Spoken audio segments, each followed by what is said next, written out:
So together we saw the very first prototype of this model last year, and you provided tons of feedback for it, and Cougar listened, and together you have made this RV better than it ever would have been. I'm really excited to see what you think about it. Welcome everybody, Josh the RV Nerd of Bish's RV down here at Keystone today, getting a look at some of the first looks at some of their first run 2025 prototypes. So keep in mind, there's still a couple things that might change on this, but there's already been some significant changes from when it was first conceived, based heavily on your input off my initial video of this thing. So this is threatening, I personally feel, to maybe be my personal pick for, quote, the best 30-foot front kitchen super slide RV with rear bed slide. Now, there's tons of builders who make a floor plan like this. A lot of them are 34, 35 feet. Hitting that 30-foot mark is a hard thing a lot of brands don't do very well. And most of them that do, they only accomplish it by going with a radius shower bathroom that really limits elbow room that a lot of people don't like. And that was one of the main factors that Cougar wanted to focus on here, is improving the bathroom. They went with a walk-through bath design, which some people may not prefer, but the thing is, it solves the problems of things like travel access. It gives us a big rectangular shower with awesome headroom. It still has a full living room super slide. They expanded the kitchen counter space based on what you expressed to be your preferences. They changed up their little pantry-tainment center a little bit, and I think it functions better than it ever used to. They've also done things like they've maintained the Goodyear tires this year. They've maintained the anti-lock braking system, but they've added a road armor fifth wheel suspension package with like greasable wet bolt fasteners and all kinds of enhanced running gear upgrades. They've still maintained all their same solar and inverter situations. Big power awning going on here. You're dual air capable. You're 0 to 110 degree rated, tested, proven. This thing rocks my socks. It also now gives us the choice between a true queen or a 70 by 80 RV king bed. So they're really listening to all the input that you folks have provided and packing that into their RVs here. And it's still got a couple little kind of points to it, but overall, I like it, and I'm really curious to know. I want to hear from you as we go. Where did they nail it? Where did they fail it? Where could they improve it further? And if you appreciate the candid look and an opportunity to voice your opinion to manufacturers, hit that subscribe button. Let's go. And I think that if I describe this RV in an oversimplified fashion, it's same but different.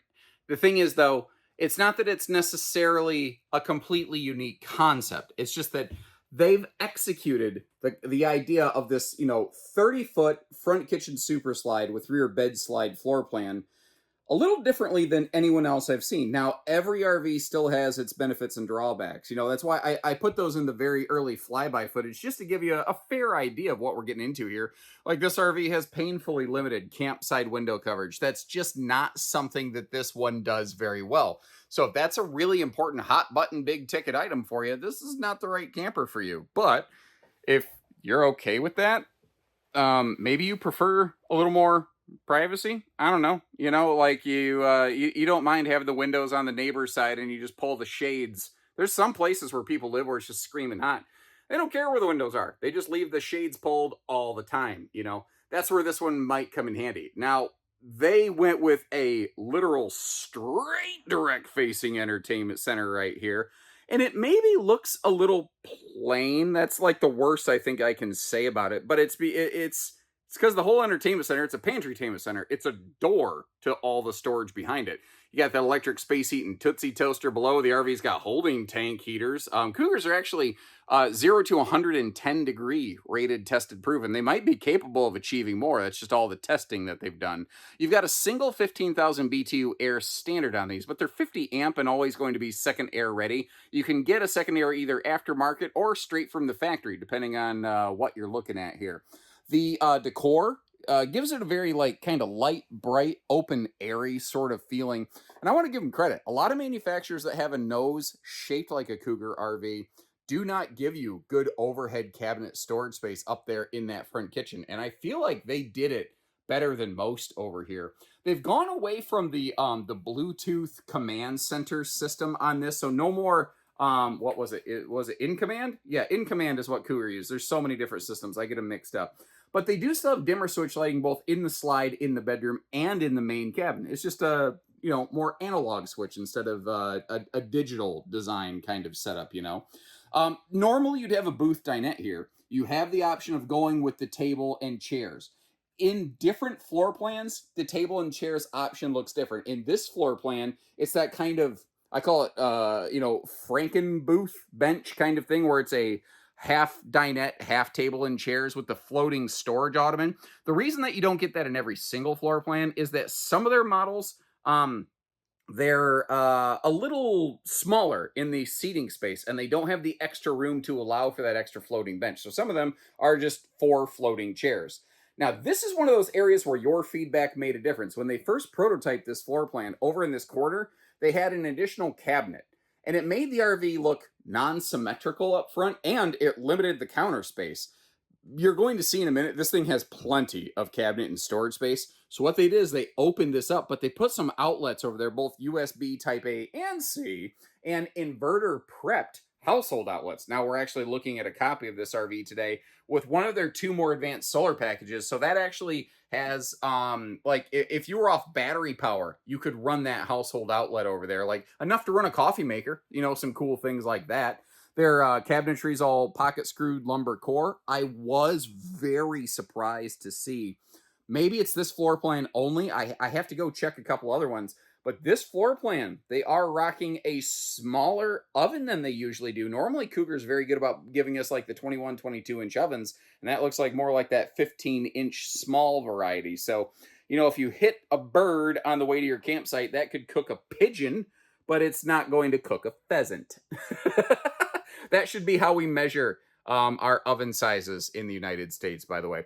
Now, a lot of manufacturers will give you windows and entry doors, but a lot of them will only prep for a privacy shade. Cougar actually includes it in both doors, and it boggles my mind how many RV manufacturers will give you a window and a door into a bathroom or a bedroom, like this floor plan, and then give you no privacy with it. That's just a weird, uncomfortable kind of thing, personally, for me. This floor plan also does not feature any sort of floor ducted heating. That's a shift that I think, as Cougar makes new models, they're moving toward. Some of their previously existing models may still have floor ducted heating, so kind of keep that little detail in mind. It's sort of a slow transition phase where reducting something that's already been designed is kind of a production problem, but incorporating that into new floor plans is actually not very difficult. By the way, we're looking at a theater seat today. It is a population controller with the hard fixed armrest. And notice how you have separate left-right kind of cup holder and floor accent light options there. That's also heat and massage, in case you're curious. And it's got a little miniature kind of phone and or remote control holder pocket built right into it. Again, normally you get the booth, but when you get the table and chairs, take a look at this. That thing can pivot around and function like a desk. And when you get the little booth bench out of the way, it actually reveals that there are a couple power outlets over there in that kitchen that you could utilize. So if you do want to use it like a desk function, you could. I would prefer it to be over on the campsite of the RV, but this floor plan, again, that's just not what this one does. I want to give them credit, though. They nailed this kitchen. Good overhead cabinet space that with struts. They have plenty of drawer space, big spot for a wastebasket. Overall, this kitchen just, well, no pun intended, this kitchen cooks, dude. And I say dude only because I don't know your names individually, so don't get mad at me, dude. But hidden behind the Legend of Zelda Pantry-tainment Center, you've got a ridiculous amount of storage. When they first conceptualized this floor plan, that was actually the whole entertainment center slid sideways, and now it swings open. What I kind of like about that is it just, I don't know, it feels a little more natural and organic. The sliding hardware, it felt like it was, well, the whole pantry was really heavy to be sliding. So I think it was smart that they went to just a swinging door pantry-tainment center kind of situation. Now you're obviously noticing we have the blackout roller shades through the RV as well. So if you really want to blot the sun out and maintain full max privacy, you can. And if you go with the table and chairs option, remember, you've got that floating ottoman storage bench, which actually has a little bit of a lift top. Now, it's got a soft, squishy top, so it's comfy when you sit on it. So if you do flip it up for like a, I don't know, like a coffee table kind of function, you're probably going to want to put something solid on it to balance everything. Otherwise, it's going to kind of wiggle, jiggle out of place. One of the other key things that they did differently on this one, though, is how they gave it this walk-through bath. And, you know, so far the front end, the kitchen of this, yeah, the pantry's a little different, but it's pretty much the same. It's what happens in the middle of the RV that really defines this one as different, I think. By going with a walk-through bathroom, they've created some benefits, but also a couple drawbacks. I want to be fair about this. So first of all, it looks like that toilet shoved in the corner, but when I sit on it, it's super fluffy friendly. I have absolutely no space constraint issues on that whatsoever. The hip, shoulder, elbow room, and that is pretty great. I do want to mention real quick, again, we're in an early 25 preview display. There's a couple small little widgets and whiz bangs that were running in shortage, like the RV that we're specifically looking at today. It's missing the mirror in the medicine cabinet, so that's not going to be open face, you know, cabinet storage. That will actually have a mirror front on it. So apologies if that's just not put in place yet. I actually find myself right now stuffed into the corner of the shower. So technically you're in the shower with your Uncle Josh. I should have thought about that before I said it out loud, but now it's there. Now we can't take it back, but at least you get to see that there's a nice little wastebasket space under the sink. Moving on. This is one of the other major benefits that a walk-through bath offers. It gives you the ability to get away from a radius corner shower with an elbow bonker situation to get into a more rectangular shower. Now, Cougars are 6.5 foot tall to the sidewall, but with that barreled ceiling, it opens the space up in here enough that I can stand on a sucker. I'm a little over 6 foot tall myself. I stand in here just fine. By the way, the bathroom vent fan that's above us, it's the conventional variety. It's not the big XL vent fan. I would like that, but it's not. Before I forget, you remember could add a second air conditioner into this RV. That's where it would be located, right up there. You sacrifice that vent, but you that's what that power junction box is for. That's where everything hooks up. Now, when they first conceptualized, I keep saying that, this floor plan, it was a 70 by 80 RV King, and that's all it was ever gonna be. But some folks said, yeah, but I like this, but I want a queen. So they made it a queen standard with an optional RV King. The cool thing, when you get the queen bed, they actually do build in some fairly narrow, but some side stands, and they build household and USB outlets right into the slide box on both sides of the bed at that. Now, the lights are going to flicker in here a little bit. I mentioned this earlier, but your, you know, your bedroom, your slide out, your living room all have that dimmable lighting kind of function. Now, you do have storage above the bed there, but unlike the kitchen, they didn't put struts on those, which seems like a weird inconsistency. But hey, say la vie, you know? So say it with me now. La vie. Ha! Classic dad joke. Moving on. Flipping the bed up, getting under there, looking at the storage. Notice how it's split inside versus outside. There's a huge chunk of storage like under the headboard area that we'll get to. They doubled the closet storage in this from the original prototype. The 2024 first run prototype, it had maybe maybe less than half of this kind of closet space. And you folks spoke up and said, you know what? We want you to do everything you can to bring us big closet spaces here without making the RV 35 foot long. And they accomplished that. They nailed it. By the way, you do have a second entry door here for the bedroom. Although the funny thing is, I don't know that this floor plan actually needs it. And it does deadbolt, by the way, so you're not interrupted in your sleep by some gas station murder hobo what come a get you the middle of the night. But, it almost makes me wonder, instead of a second door, what if that was just like a giant, I don't know, washer dryer prep closet or something like that? Because as you're going to see in a minute here, if I'm eyeballing it correctly, I think with the slides closed, you can actually navigate from front to back in this thing. But I'm operating from memory. Let's check it out. Oh my gosh. It was so much better than I remembered. For some reason, I thought I had to like walk sideways to get through here.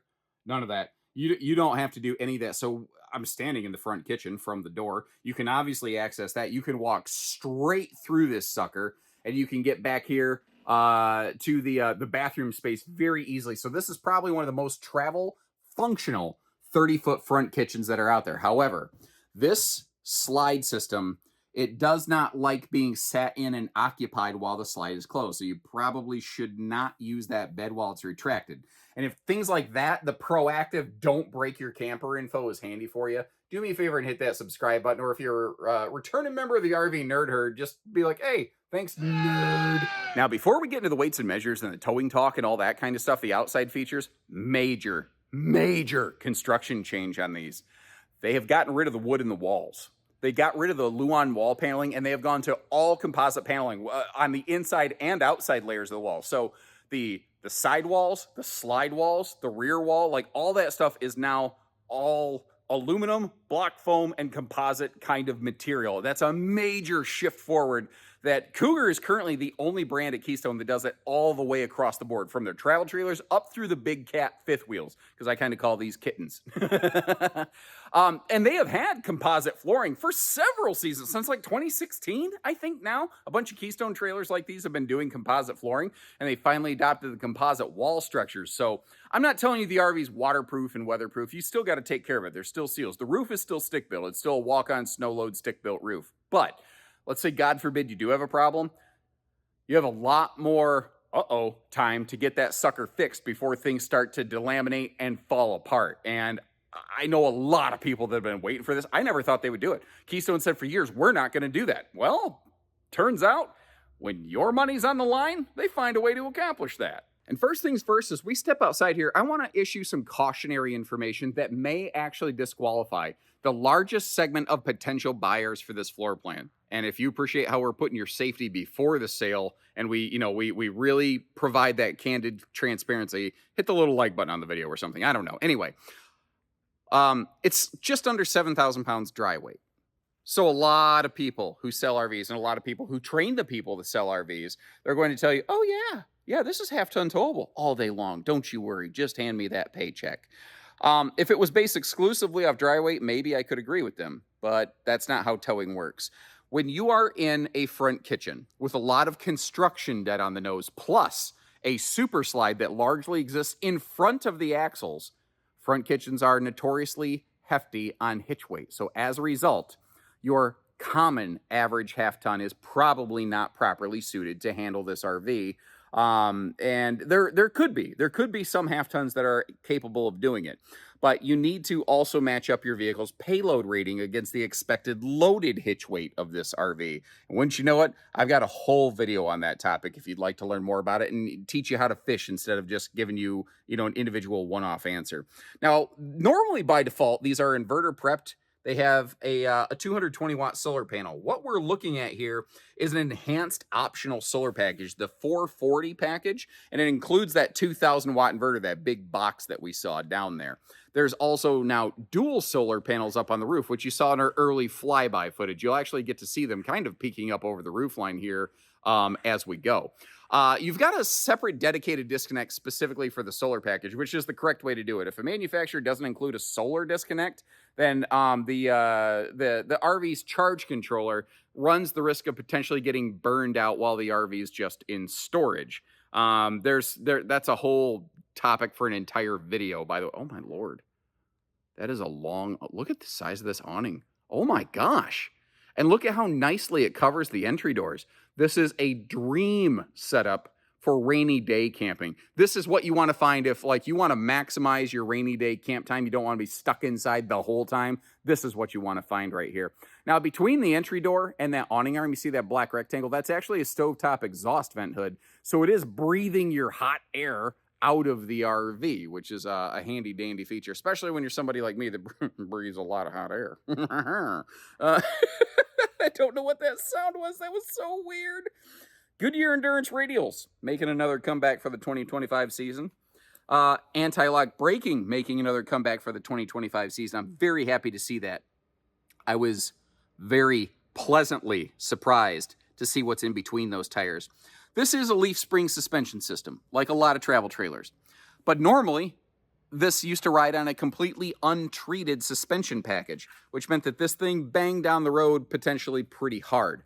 Well, they did something about it, and they gave this the exact same road armor suspension package that their fifth wheels have down here on a travel trailer. That's not an inexpensive object, ladies and gentlemen. There's some money spent on the running gear, but you know what? That extra little bit of money you spend up front on the price tag may also be the thing that helps keep this RV out of the shop. Because if this thing is bouncing hard down the road, it breaks more easily.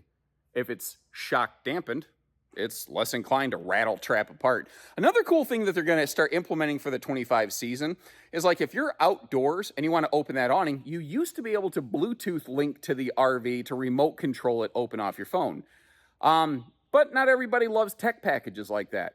So what they're doing is they went to a physical switch panel, no more Bluetooth command system, but they're including a 3-way switch for things like awnings and slides on their RV so that you could be outside and open those things. That's really, really handy. Power corner stabilizers, I can't talk, will be factory standard.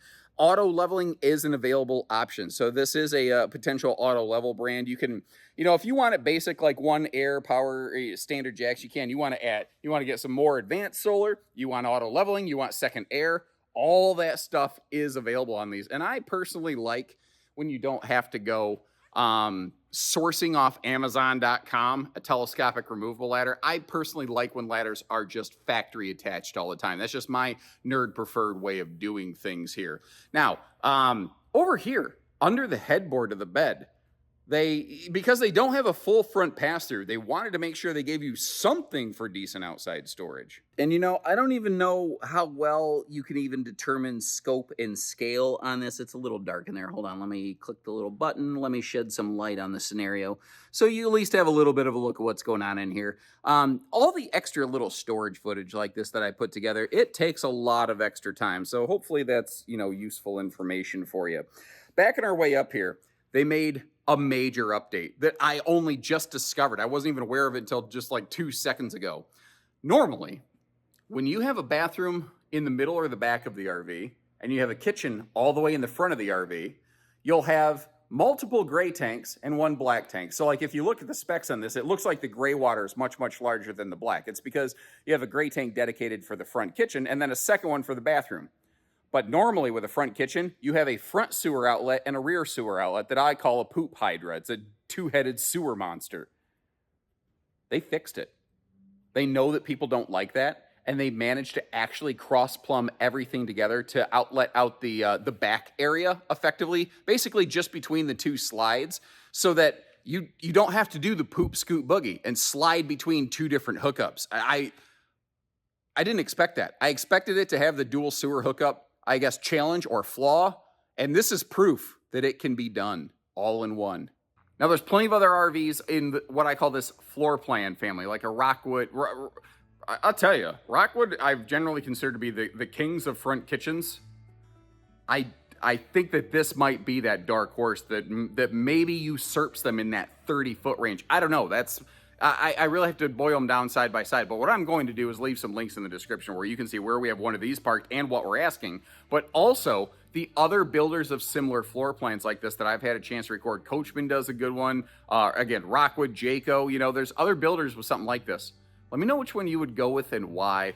And as always, I appreciate all the time you spent hanging out with my dorky self over here. So from me to you, thanks once again. So take care, stay safe, have fun, and happy camping, everyone.